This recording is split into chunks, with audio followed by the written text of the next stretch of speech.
Of course, I like my action flick bloody and gory. Let's start the show.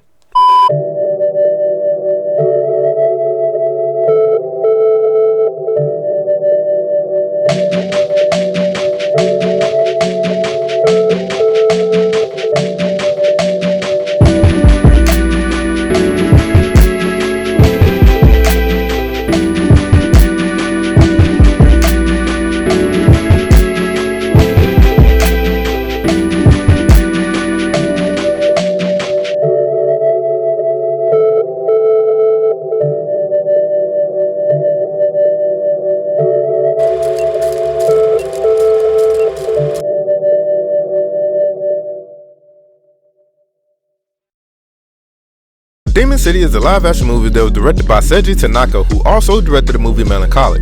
This is a film that serves as a live adaptation based off the manga series Onagoroshi that was created by Masamichi Kawabe. So Demon City is about this hitman by the name of Shuhei Sagatai, who was played by Toma Okuta, and his journey to pretty much get revenge on a group of masked men who, one day decided to take a visit to his humble abode because they were just in the neighborhood. And while they were there, they just decided to take it upon themselves to relieve him of a potential divorce and possibly child support. But nah, I'm just joking, y'all. I'm just joking. Or am I? So these masked people end up taking the lives of his family, supposedly. A decade and some change passes, and now, thought to be dead, he reemerges to get all those that are responsible. The story reminds me a whole lot of Kill Bill now that I think about it. But anyway, he quickly realizes that a lot can and has changed during the time that he's been away. And as for the culprits, well, they was a little bit too busy growing in power and dominance over where this movie takes place. Sounds simple enough, right? Like, it's pretty much a revenge movie. And just like any other revenge movies, the plot can be very simple, but it's really about how it's executed. And here, man, it's a pure bloodbath. Once the violence begins, there's no stopping it. And which, to be honest, is essentially the whole entire movie in its entirety. How it starts completely sets the tone, and it's a masterclass of show, don't tell. For example, nobody has to say that Sagatai is a dangerous man. Why? Because he exhibits that throughout this whole entire film without question. Like, he could take down a whole militia just by himself, and he probably does that a whole lot throughout this film. Like, there was this one scene within the film where you seen him and a whole bunch of people rushing that kind of reminded me of like when Metacooler was coming up against Goku and Vegeta. They don't even show you what happened. The next scene, you just see him chilling up on top of somebody's dead body.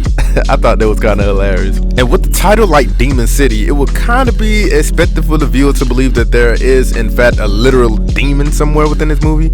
I mean, is there? I'm not going to say, nor am I going to spoil it for you. But if you want to go the metaphorical route, well, majority of the cast in this movie are demons. I mean, the thought and value of human life is damn near non-existent here. But going back to the demon notion, Sagatai could definitely be one.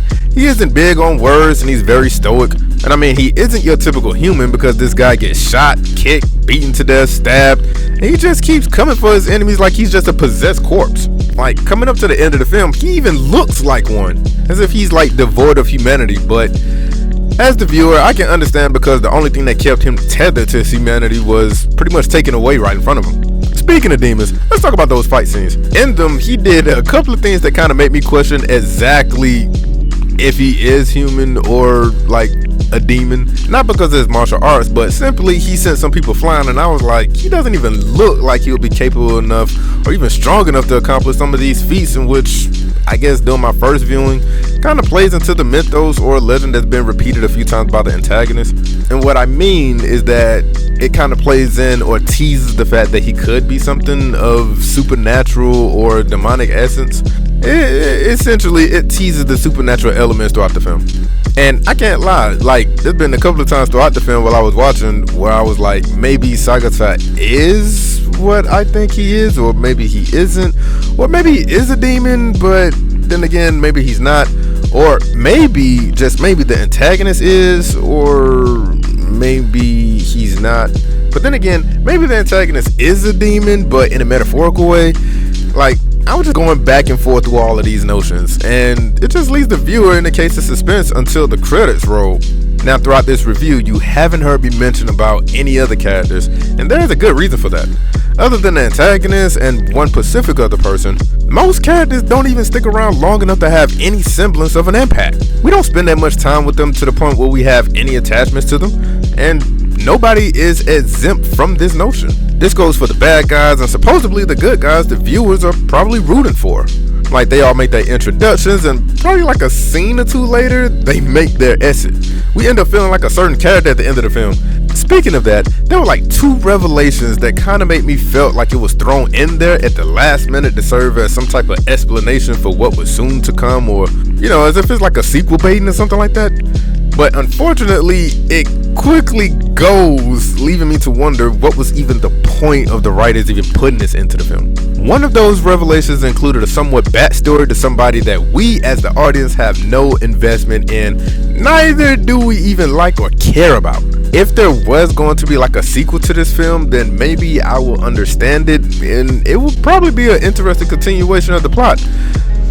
But unfortunately, all of this was brought to an end less than 5 minutes later. The other revelation was spoiled within the trailer, and me personally, just as a person that loves films, I hate it when the trailers spoil a little bit too much, and this movie spoiled a little bit too much, and probably the one and only trailer that it has. So within that saying, I would recommend going into this movie blind. It will leave a better impact than what it would have viewing the trailer beforehand. But overall, as far as this movie goes, Demon City isn't a big movie that is big on plot.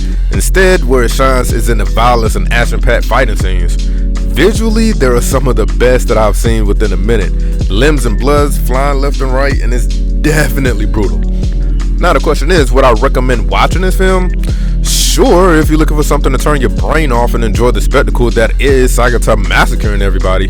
And if that isn't your cup of tea, well, I wouldn't suggest you picking this up.